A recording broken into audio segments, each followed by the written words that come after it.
to Cannabis Capital, the podcast. Blunt truths about the cannabis economy with your hosts, Ross O'Brien and Maggie Kelly.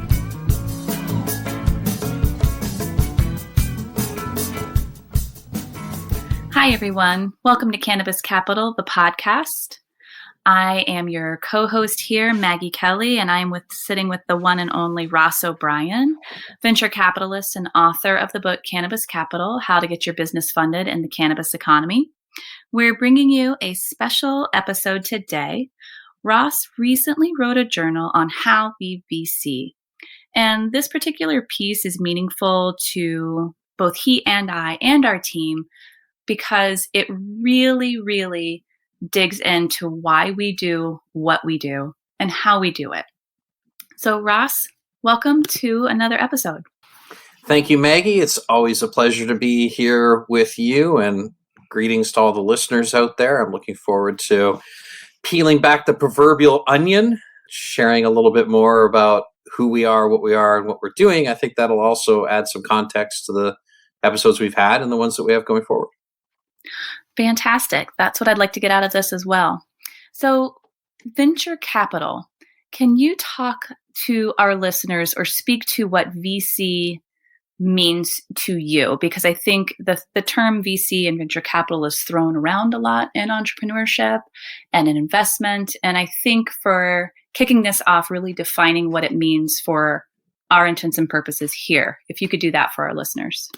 Sure. Well, that's easy, Maggie. I mean, venture capital is buy low, sell high, right? It's perfect. It's super simple. All you need to do is just find somebody that's got a good idea and throw a bunch of money at them. I'm being controversial on purpose with this because, ironically, a lot of people do think about it that simply. And I think one of the things that we were trying to focus on, or one of the things that we talk about internally a lot, is that venture capital as a strategy and as a skill set is a discipline. Right. And it's a discipline that gets influenced and informed with years and years of experience. So on its basis, venture capital is a form of financing that is high risk. And it's a form of financing where companies that otherwise don't have access to bank funding or traditional forms of funding need to get the capital to build the resources they need in order to execute on their plan. It's become sort of a ubiquitous concept and something that anybody who reads Business Insider or Bloomberg, venture capital and private equity gets thrown around a lot. Venture capital is a subsect of private equity with a specific investment thesis. And let's be clear, in the real world, or in the non-cannabis world, private equity and venture capital are entirely different. It's a different skill set. It's a different set of relationships. It's a different check size, which has different dynamics to it. And I think that's what I really wanted to focus on, is because we do internally as our team is really focus on, like, what is this specifically and why is venture capital what venture capital is, which is a fund in our case that finances early stage companies. And the advice I always give to entrepreneurs when they ask about, oh, well, I just need some money. Well, fundamentally, if you can go borrow the money, if you have years of P&L statements and tax returns that show that the company is profitable every year, go borrow the money. It's much cheaper in terms of a cost of capital. As far as venture capital goes, we don't fund companies that typically have 5 years of operating history that we can underwrite as a lender would. So we have to bet on teams and people and bet on operations being successful. Right. So when you alluded to venture capital is risky, it is risky because you are dedicating capital to a company that is early stage and therefore doesn't have those 5 years of P&L statements and bank records and a strong credit history as a functioning company. Correct. That's right, Maggie. And a lot of times we're financing innovation in the unknown, right? We're building something new that wasn't there before. And subsequently that requires a different skill set than operating a business that's managing predictable cash flows year over year. And so that speaks to a lot of, scientific development, a lot of disruption.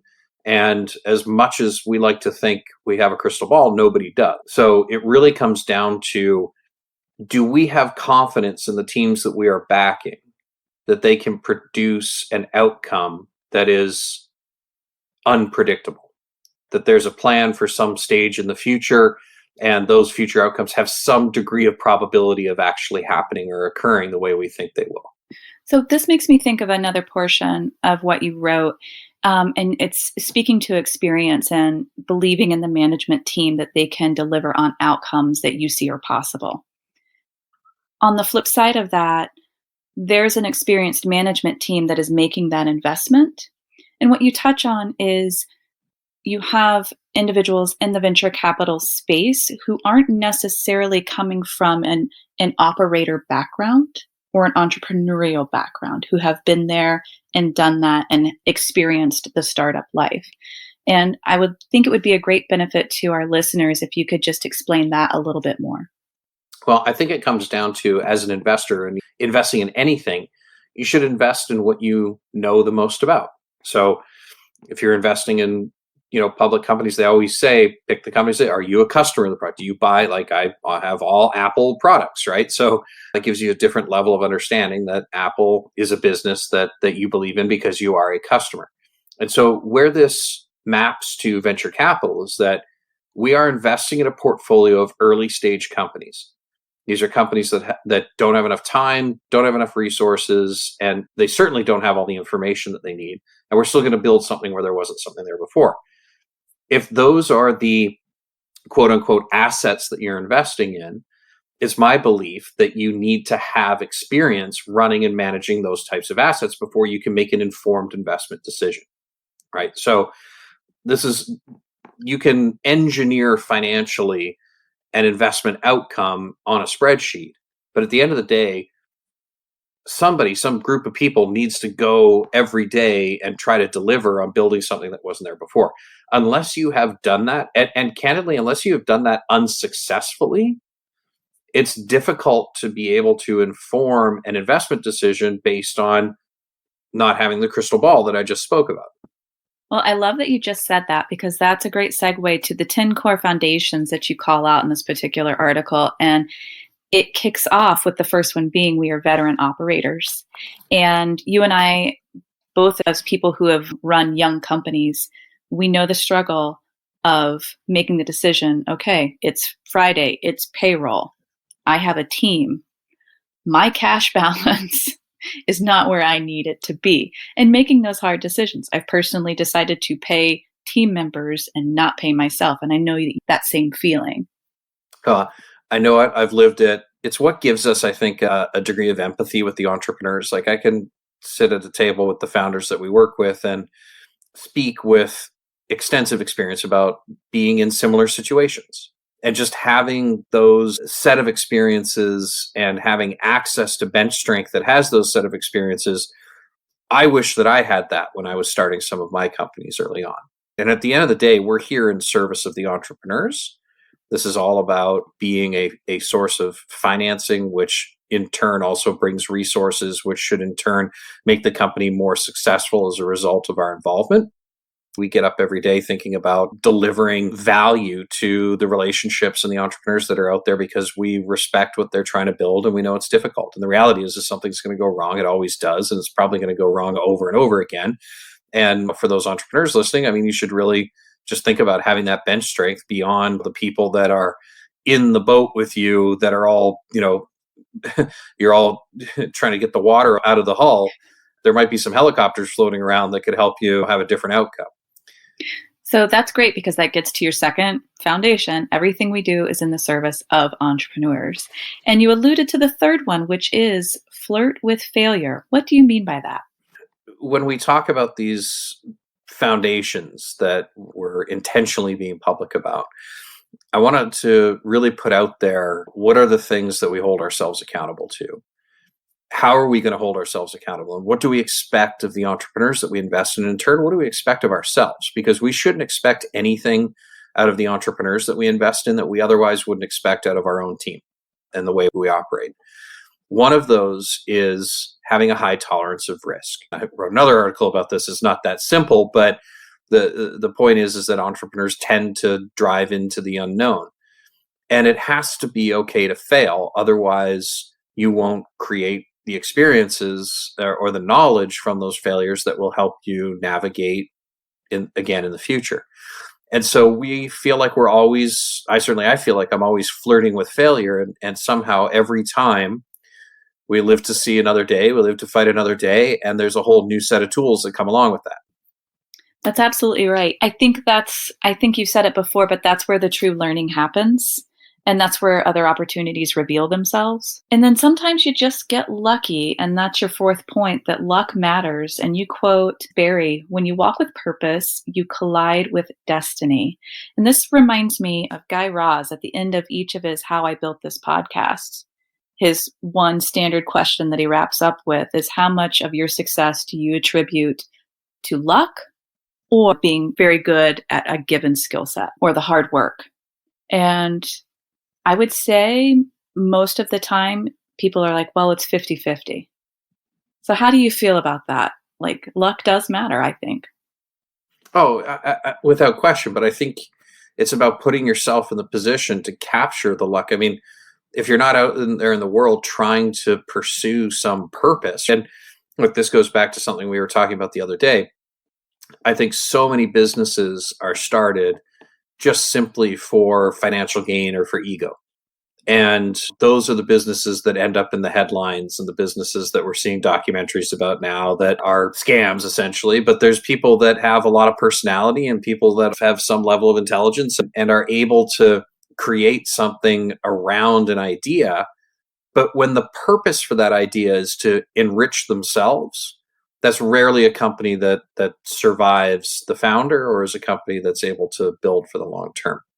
So those companies that are building for the long term, those founders that are building with some purpose, are going to continue to push on that focus and expand the surface under which they will be able to collide with, which is why I love that quote, with the luck that will be the game changer for them. The way that you've plotted this out, it's like one foundation leads to another. So like literally structurally, if you were looking at what you actually put together, it is the foundation from which Bonaventure is built. Your next one being that focus facilitates creativity.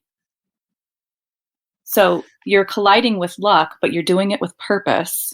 And when you put those blinders on and give yourself some sort of constraint, you can get creative within those constraints and really, really source the opportunity.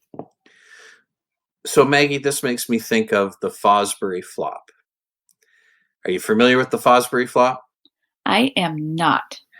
So there was a high jumper in the Olympics that invented the technique by which everybody to this day competes in the high jump, which is the back first, head first, flop over the high bar.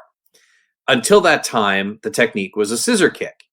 And nobody thought to try a different way in which to get over the bar. And Fosbury won the gold, if I recall correctly. And my point is that after years of competing in the high jump and using the incumbent technique, which was the scissor kick, he was in a position to think about a new way to complete the competition. And the equipment changed, and he was there to see the equipment change and took advantage of it. And to this day, it's how the high jump is. It's the technique by which everybody uses in the Olympics to this day. And he got himself a gold medal. So what is my point? My point is that because he was focused on the high jump and competing, he was able to be there when the equipment changed, be there when the rules were open to it, and be able to think outside of the box and create a new technique. So if you stay focused, it's my belief that the symptom of that focus is that your aperture will readjust, or your peripheral vision will readjust and encapsulate space that others won't be able to see as a symptom of being focused.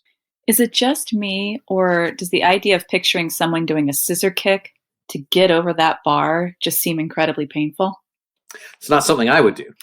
Not something I would do either.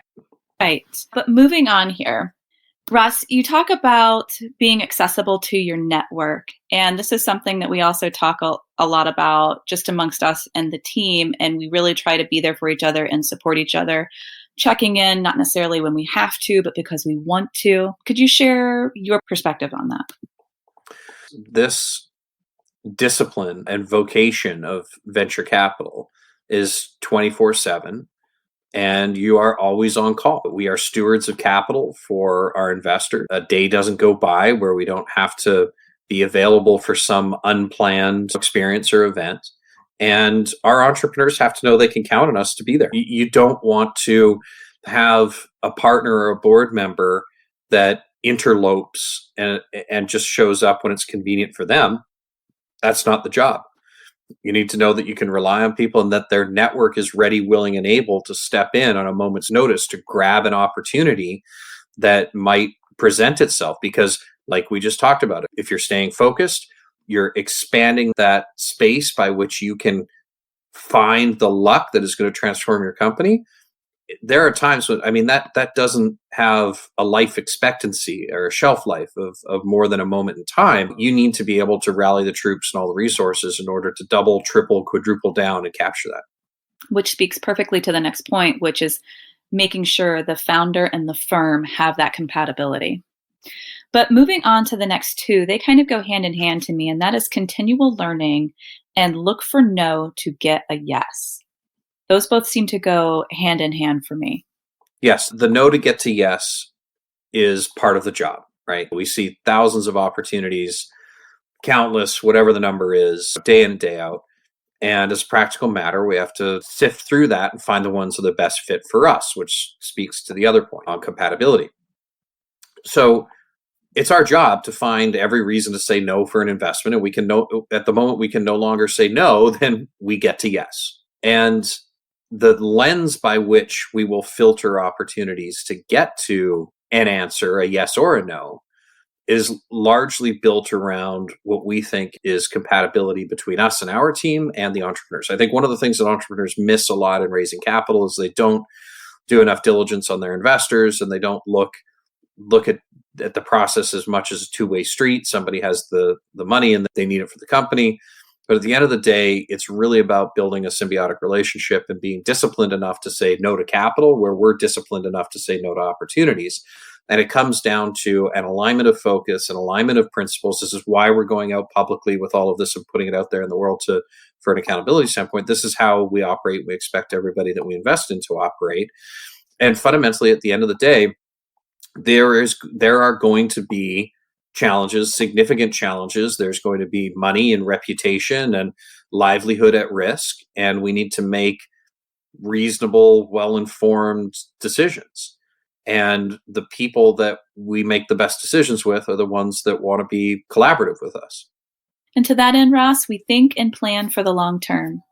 Well, listeners, that's been a lot of information. We tend to do that to you when it's just Ross and I talking here, waxing poetic on all things venture capital. But in summary, what we're trying to get across here is that we are authentic in what we do and want to be transparent on how we feel about VC and our day-to-day and what our firm accomplishes. We are in the service of entrepreneurship, and we look at everything as a resource that can be made publicly available to help entrepreneurs be more successful in their endeavors. We think of our playbook as one specific recipe unique to us. We want to be held publicly accountable for operating in alignment with our guiding principles. It's what we ask of the founders we invest in, and we hold ourselves to those same standards. Again, this was a lot of information today. You can get more details in the show notes, and you can find additional information at cannabiscapitalpodcast.com/resources. Thank you for listening today, and we'll see you next Thursday.